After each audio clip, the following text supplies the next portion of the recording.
Thank you. Good morning, everybody. I'm going to talk about carbon flux state and transition modeling on Department of Defense lands.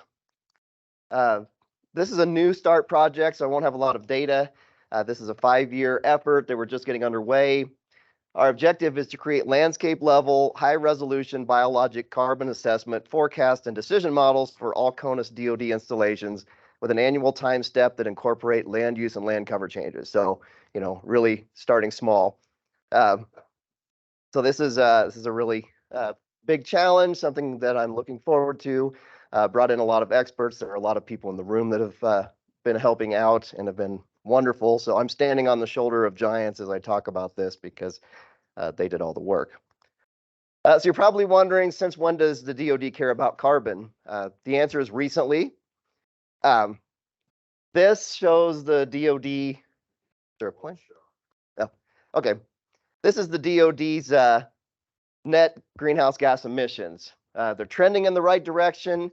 We are the world's largest institutional emitter of greenhouse gases. If we were a country, we would be worse than Sweden and Portugal, to put it in perspective. So a lot of emissions. And each installation is like a city. There's a cantonment area. It's got all of the soldiers, their families. You've got all the civilians that come in that work. So you have all of the buildings. They have schools, hospitals, so it really is a city that requires a lot of electricity, a lot of vehicles that burn fuel. This blue line on the right is the standard emissions. That's the electricity, the fuel, everything that you think of with greenhouse gas emissions. The red line is the warfighter. So that's all of the diesel generators at the forward operating bases, the fuel for tanks and the trucking in the water to the soldiers and the airplanes and the boats, almost twice as much as what the installations produce. And so when you put all that together, you get a massive amount of greenhouse gas emissions. DoD also has a lot of training areas. If you're not familiar with DoD installations, they are pretty pristine. So if you're going to train soldiers to fight in a forest environment, you better have a realistic forest to train in. And if you destroy that forest, you're not getting a new one. So you have sustainability of the environments is really important. We also have lands in every state. We followed the westward expansion and set up forts along the way. And some of these forts protect very rare ecosystems. Of all the federal agencies, we have the highest per unit area threatened and endangered species concentrations because we have all of these rare lands. And so if we have all of these lands with all of these trees and grasses and shrubs that are pulling carbon out of the air, we need to be able to count that, because I guess I should go back. If the Army is supposed to be 50% reduction in net greenhouse gas emissions from installations by 2030, and net zero greenhouse gas emissions by 2050. This is a lot of mitigation that's going to be required, and there's no silver bullet. It's going to take a holistic approach. So you can't produce enough wind turbines. You can't have enough electric vehicles. It's going to take carbon capture technologies and a little bit of everything. And so knowing how much net carbon is going to be pulled out of the atmosphere across all of these lands is another piece to that puzzle. And so we need to know accurately, what places are actually pulling carbon out, which ones are the net emitters. And so that's where we're starting. So we're using the Lucas model for a variety of reasons, and you probably are mostly familiar with these and have heard a lot of it over the last day, but it generates spatially explicit projections. We can do a 1-year time step with all of the event changes. We have an adaptable framework for assessments and prediction. We can do it across all the major vegetation groups, or at least we're getting there. We can integrate the effects of land management and disturbances. We can track the uncertainties, and it has an extensive peer review and open science history. And so that's really important. So I know you've seen this before yesterday. This is a generalization of the Lucas model showing all of the interactions. So it's primarily a landscape simulation model and a carbon budget model. And so for the landscape simulation model, for land cover, we're using NLCD. Land cover change is an NLCD time series, just looking at the changes from 1 year to the next. Forest type we're getting from land fire. Rangeland type is from RC map, and then wetland type is a combination of CCAP and NLCD that Camille talked about yesterday. And then for wildfires, we're using MTBS. The carbon budget model tells you developed land. We're not dealing with developed land. Once you pave it, the carbon that's in the soil is not going to change very quickly, so we're not messing with that. For the forest model, forest carbon, we're using the CBM CFS3. And then for shrublands and grasslands, IBIS is informing the carbon.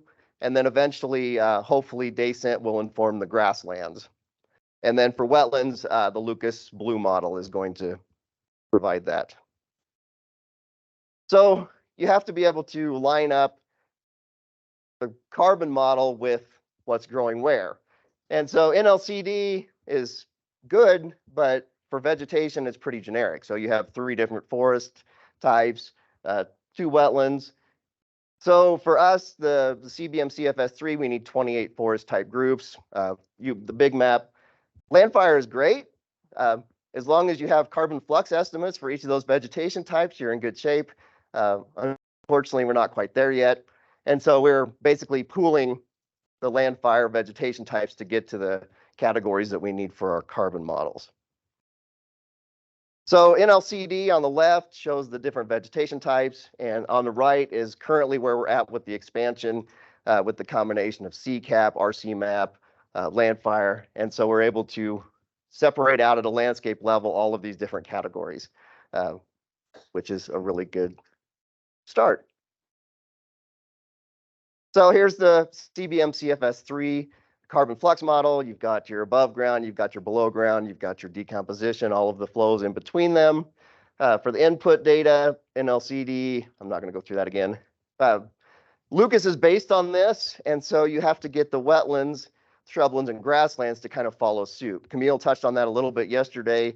For the wetlands, you add in the carbon component, take away the woody, but there's a little bit of alignment because things don't match up. The carbon pools don't match up exactly. And so that's being worked through. For the forest inventory, FIA plots, they collect soil carbon data. For the wetlands, you've slogged around and collected all the deep soil carbon. For the rangelands, we don't have that. Especially grasslands, that's the only thing that really matters on an annual basis. All the grass and biomass on the surface, it's short time anyway, especially when you burn it. And so we're going to have to validate the soil carbon. Not enough time or money to go out and collect a bunch of soil cores. And this chart on the left is from the ARS. They've analyzed how much it costs to collect soils. About $50 an acre, and it gets you 0.00007% of the surface area. This map on the left is Surgo. Everything outside the forest carbon models is based on Surgo for soil carbon. That looks like pretty good coverage until you consider that each one of those dots is a 4-inch soil core at best that may have been collected 100 years ago. Fort Riley in central Kansas is a perfect example, 100,000 acres. It had 11 soil cores taken in the 1980s that informed the Surgo. Not very good coverage. So ARS has developed this new system, actually licensed to a Canadian company now. It shoots neutrons into the soil, and you just drive over the surface, and it gets you soil carbon measurements down to 30 centimeters. It's ISO certified. We used it at Fort Riley, scanned 5,000 acres in about a week. It was the largest soil carbon survey ever conducted. And so we got 5% of the surface area, $11 an acre for 3% of the area. And so we can go out and validate our models now at large scale and low cost, basically. We just got the data, so this company is just getting going. The technology is validated and sound. The data transfer is still a work in progress. We're tripping them up at every step of the way, at the way that we were asking for data. So it's a learning curve for everyone, but we're getting there. And so the idea is to go out into some of the grasslands and shrublands, particularly in the western US, and validate these, run the model, go out and validate it, and actually get some soil carbon improvements. since we're so early in, I'm just going to go through some of the outputs. I'm new to SyncroSim, so I can do the outputs a lot better than about anything else. The outputs are amazing. That's what blew me away at first, is the variety of things that you can do with this. This is the first model that was run with this Lucas, I guess, upgrade. Red is cantonment areas. That's the city on the installation. JBLM's about 100,000 acres. It's in Washington State. The peach color is Puget Prairie. It's a very rare, unique native prairie in the Northwest. A lot of threatened and endangered species there. And then the green is the different forest types. This is a 30-meter resolution. And you can see, I can't point here. Here's a clear-cut area. And it's important here in a minute. So this is net ecosystem productivity and net biome productivity. Just a time series from 2002 to 2021 or 2019. Not much difference, which shows that there's not much land use change on these installations from one year to the next. A pretty static system. You get forest harvest, you get fires, but the numbers are about the same. You can see that clear cut. It's a source of carbon for quite a while, and it starts to disappear over time. So it's a nice check on the model. We're capturing that the good and the bad as we go through this. So here's another output. Green are the areas where carbon was being pulled in, sequestered. Red are the areas where it was a net source. 2005 was about an average year. So the grassland was emitting more carbon than it was taking in. Forests were sequestering carbon. 2017, almost the entire installation was a net sink. And then 2019, it was about half and half. And when I showed this to the JBLM environmental staff, they immediately were able to say, okay, 2017 was a cool wet spring. 2019 was hotter and drier. And net biome productivity over time is on the bottom. And you can see the effects of climate. This is just annual climate. There's not much land use, land cover change. So the biggest impact on this is annual climate fluctuations, which is really important. It drives strong sequestration rates in some years and makes the installation a net source of carbon emissions in others. So this is the latest. This is the one Ben's been working on a lot. This is Vandenberg Space Force Base. I guess now it's not Air Force Base in California. It's coastal, so it has palustrine and estuarine wetlands. It's got shrublands, grasslands, and forests. So it was a real test to see if we could put it all together. NLCD on the left, and then our enhanced on the right. It shows how many, just at an average installation, how many more land cover categories we have.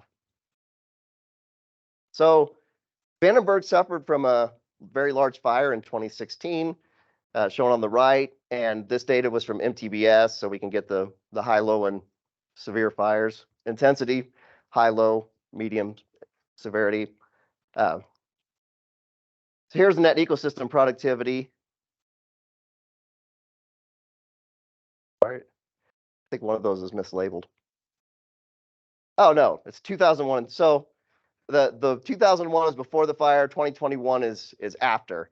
And so you've lost that area that burned the forest was a large sink in 2001, and so you've lost that sink capacity when you've removed that forest in 2021. So we're able to capture the influence of the fire on the carbon flows. This is one of the last ones. This just has net primary productivity, ecosystem, biome productivity over time, and then the emission to show the effect of that fire. So red line is the effect of fire, blue is the effect of climate, just to show the relative importance. So the fire, not much happening. You have these smaller fires. And then 2016, you had that big fire that dropped your NPP down, and then it starts to recover.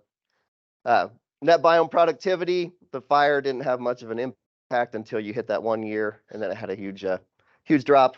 Once again, annual climate fluctuations are really important. And so we're able to tease out what the stronger influences are on the carbon cycling on these installations. And I like to nerd out with the outputs, just if you're not familiar with all of the output options.